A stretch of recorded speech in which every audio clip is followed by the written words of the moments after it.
back and get this one in OT. Yeah, you like the bench because you be a certain way that you would expect to handle that during the regular season, and you'd like to see the young players show you how they'll handle that. So we didn't have a whole lot going the first period, and then we started skating a little better. Obviously, we talked about the opening, maybe potential in the fourth line. What kind of case do you think Giles is making for himself? It seems like in these games he's always noticeable. He's had a good camp, and he's more importantly, the statistics aren't as important as the improvement year over year, because we wouldn't see them play a whole lot. So the guy comes out and he's considerably faster than he was last year. He's had that play, that idea is not far off the goal he scored in here the other night. He's got good hands around the net for a big man, so he's making a case. He's done what he needs to do to this point in the camp. He's moved himself up the depth chart. And do you like, as a coach, seeing guys have that opportunity and kind of take charge of it like he has? Well, what you find is young players come in all excited, and then they have to go through, then they turn pro and they go through this split. I'm not talking about the guy that gets drafted in the top 5, but they go through this period of time where they invest in their career, right? They play in the minors, they train hard every summer, and then they come back and they've invested so much, they start to they're more determined, right? They want it bad, right? They've put a lot of years into now becoming a good pro, so he's starting to push, and he's pushed through. You get a man that big that moves that well, you're gonna have lots of time into the places that he can develop his game. He's played most of his career on the wing, so we just have holes and more in the center with injuries. It's gonna make it difficult. Yeah, but he's not a kid, right? That's basically what you're saying. I mean, he's played 4 years of college, right, and a couple in the minors. So he's spent some time getting ready to push, and they get to a certain age and they feel like they've earned the right to push for it. So that's, I think, where he's at.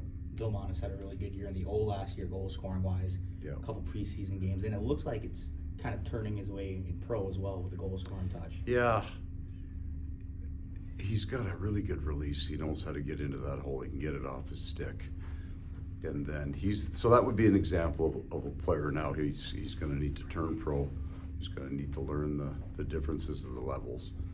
And you'll see his pace will increase. You be able to get himself into those scoring positions. The two young guys you've talked about a lot this camp, Sachin and Adam, both out there in overtime tonight. Just your assessment on them. They're both very, very competitive guys. So there's a great skill set between the two of them. I got some nice speed. I think for Sachin, he's had the advantage of a year of training camp, and he did put time and effort into working hard, so he was able to kind of survive the grind of camp better this year. Very impressed with Hunter St. Martin at a young age, handled it. And still have speed on after practice with the big lads, and we had some pretty good skates in there. Find some speed at the end of the game, so lots to get excited about. And then you're also mindful that there's a long path ahead of them before they'll have that opportunity. With the off day coming up tomorrow, do you feel like camp's entering the next phase coming out of that? We are coming out of, there are 3 blocks to our camp. Tonight was the last of block 2. So there'll be movement soon. All of that is just mitigated by the injuries. You get to day 8 and 9 and guys start dropping. So we have a fairly lengthy list of guys with somewhat minor injuries on a few of them. And then, so we'll have more bodies here than skaters, but we'll probably revisit that on Thursday. Has Nosek started skating yet? No, he's a long ways from skating. Is he? Yeah. What are your initial thoughts on Boquist on that line with Lustrine and Lindell? What do you think he could provide to that line? I didn't mind him at all there. I think there's something there. He's a pro, so he's played in the 4-hole before, and that's a great. You'll learn the defensive parts of the game and all the hard parts of the game, but he's got enough hands that he can play up the lineup, and he can be safe is the right word. He doesn't lose his defensive acumen when he slides up the lineup. He's got a nice respect for the game too. When he goes out there with those guys, he's not trying to show the hockey world how skilled he is. He's doing the right things first. But there's something there. Like I think he's going to be a real good kind of hybrid guy for us. We'll be able to move him around the lineup. Took a few shifts at center as well, and so I think he's going to be a versatile player for us. Speaking of something there, Adam Boquist has shown a lot offensively in these preseason games. What does he need, maybe other stuff to show you or keep showing you throughout the rest of the preseason? Yeah, I think we got a pretty good handle on him.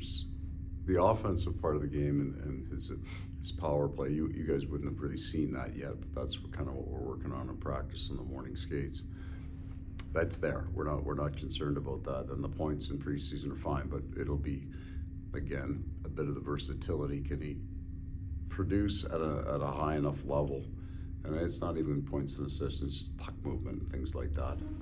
And then finding the right partner will be important as well, because he's got a really, both of them are very bright hockey guys, and the challenge for them is we play a different game than everybody else for the most part. Even just from a systematic point of view, we have quite a bit of differences for those guys, and they need to rely on systems, not the biggest men in the world, but they're smart. So once they get that stuff dialed in, then they're faster and they're quicker on their reads. So we've got to get them up to speed on that, and they're certainly not behind it. Thank you. Thanks, Joel. Thanks, Okay, everybody.